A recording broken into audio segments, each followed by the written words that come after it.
West Palm Beach is definitely a party scene, and there's only, in the mainstream, there's only so many places people know about.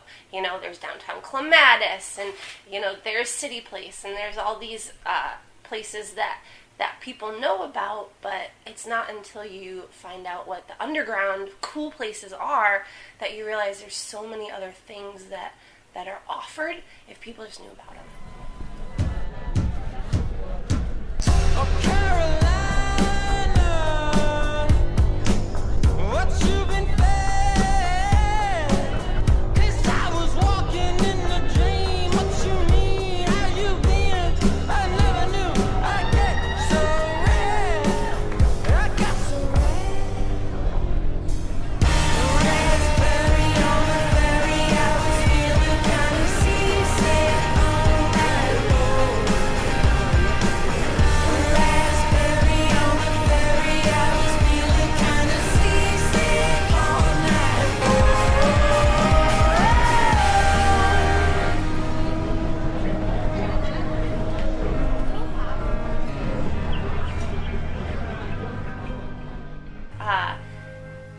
It frustrates me. I remember when I was in college and I didn't want to party. I didn't want to, like, do all these things that so many other people say that's what you do in college. I was like, no, I want to do cool things. Like, I want to do things that I'm going to remember and not things that I regret. There's definitely a difference between poetry and spoken word.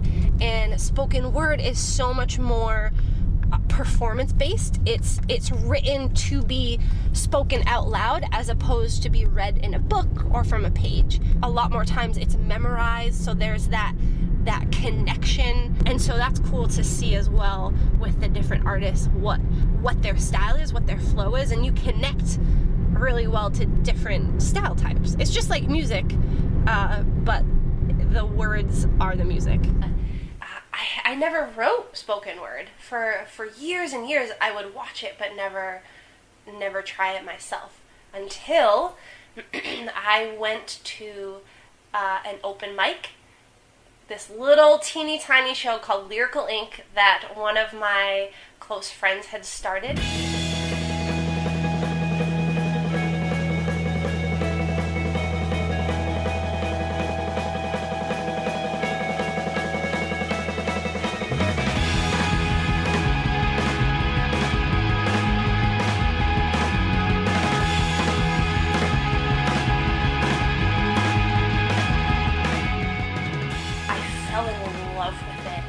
In love with the idea and with this creative space of people, and with this safe place to share. And I went back the next month and I shared my very first spoken word poem. Good time. Are y'all having fun so far? Ready? Crowd check.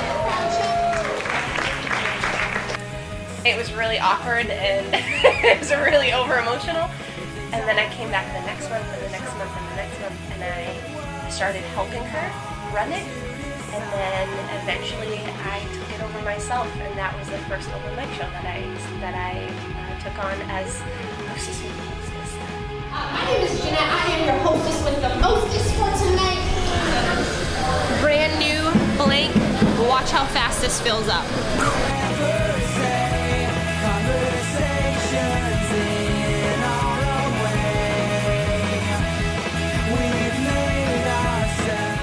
One of the things that is really important to me is creating a safe place for any type of art and for any type of artist to share. And that's how I am trying to influence culture here in West Palm is to offer places for people to share their heart and their soul.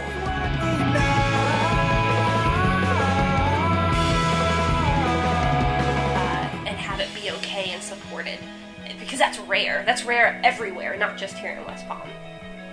If you have never been here before, welcome. This is the Utterance open mic here at Conrad. Conrad, you can clap for that. Absolutely. Oh yeah.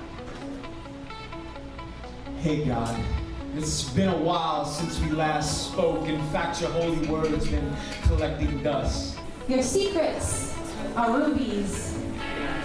Red and raw, I keep them in a pocket close to me, almost as close as we. You are the orbit that I cling to. About all the scars that were all over his body, he was fresh from the hospital, straight up off the ivy. His dad has been beating him since he learned to use the potty. I put a few mile markers between our relationships, sowing distance and now reaping desolation. All of space, the whole universe wide, yet my eyes never cleave from this old path that is my destiny. You sit next to me. That really messed me up. Didn't know how he was talking. He said, "Don't trip. I know that God got me." I lean in closer, all full lips and jawline and earnest eyes. My heartbeat quickens, it races even as your lips graze my ear. I hear, hey Jeanette, Jeanette, is your friend single? Now I'm stranded in this desert. It's so hot and this body is shutting down. I'm tired, God. Doused in the liquid fire, setting my heart aflame, that ashes smolder silently. An idle mind is like a playground for the enemy, jumping from neuron to neuron, having recess in these cells. Heart aflame once more. All I'm waiting for is your light. Thank you, guys.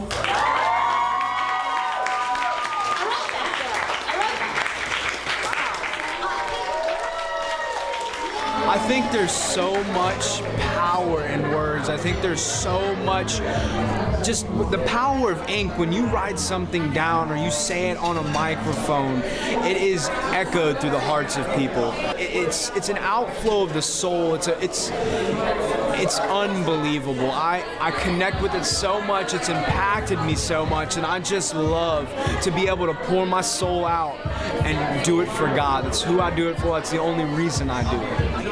I guess I used to go to a spoken word event called, and there's this group called P4CM, and they're Christians, and I'll go to their events, and I look up to them, and they're really good, you know, like, I look up to them because their spoken poetry is about pretty much like relationship with Christ, and it's so convicting, and I guess it's also inspired me to do spoken word, because I just want people to know who Christ is, you know, I mean, that's why we're here, so that's what inspired me to do it, you know?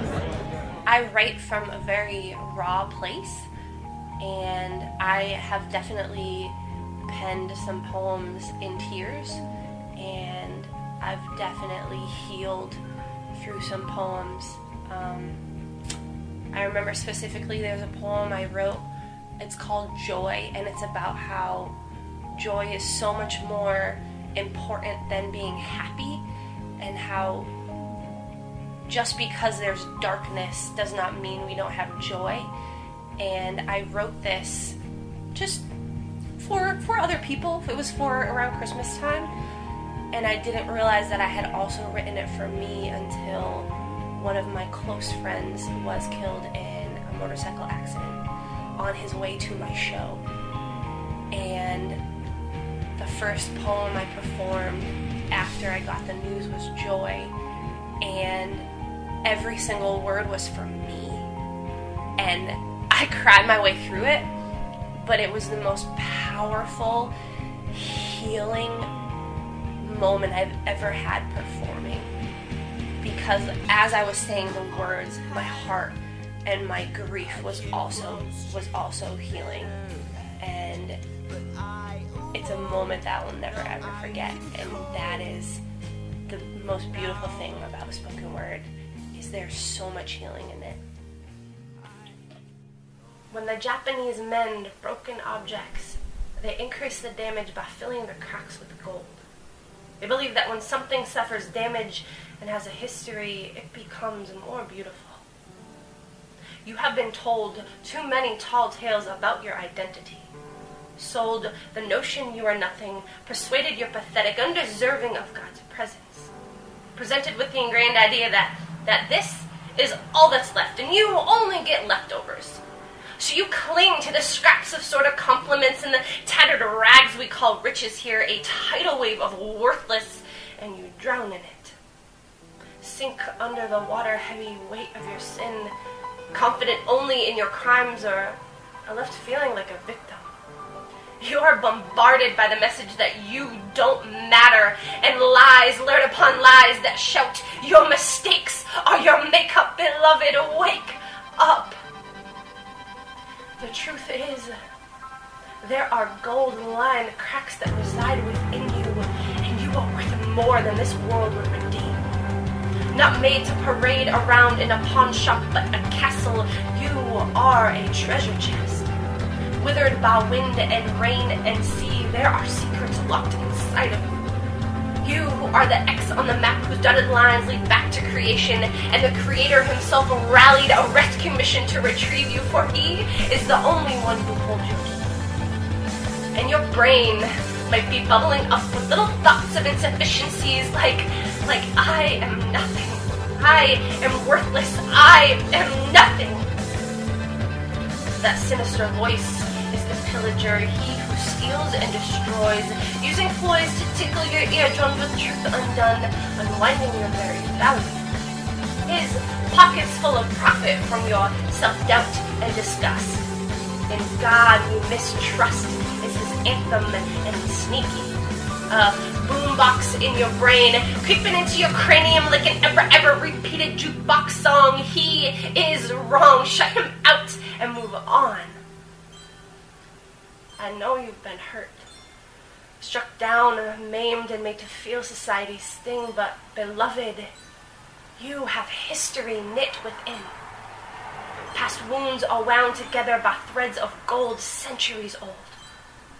A millennium of minutes, cells that end and rebirth again, and your broken pottery pieces are made all the more a masterpiece when the master rebuilds you. Listen. The heartache rips and tears of the past does not lend you damage, it gives you more value. There will be no more downgrading your existence. You are worth more than hand-me-down happiness and backyard baselines. You are worth a life. You are worth sacrifice. For God so loved you that he gave, sacrificed his only son, divinity turned human. He humbled himself to give you the crown. The only stipulation that you bow down. Kneel low in exaltation of the authority of the king, and by the power vested in he, arise now nobility, knighted in glory and adorned with his crest, you see. Royalty runs through your veins, trumps all your pains. Trumpets declare in the heavens that you are the lineage of God, and whether you daily decide to do right or wrong, you have a story that resounds like no other song. So stand up straight as the cross, no curve in your spine, because you are aligned in Christ. You are diamonds, not covered in coal. You are not built to be burned. We were grown to glow like lights on a hill, shining brightly bejeweled, gems that stand the sands of time. So shine, beloved, shine.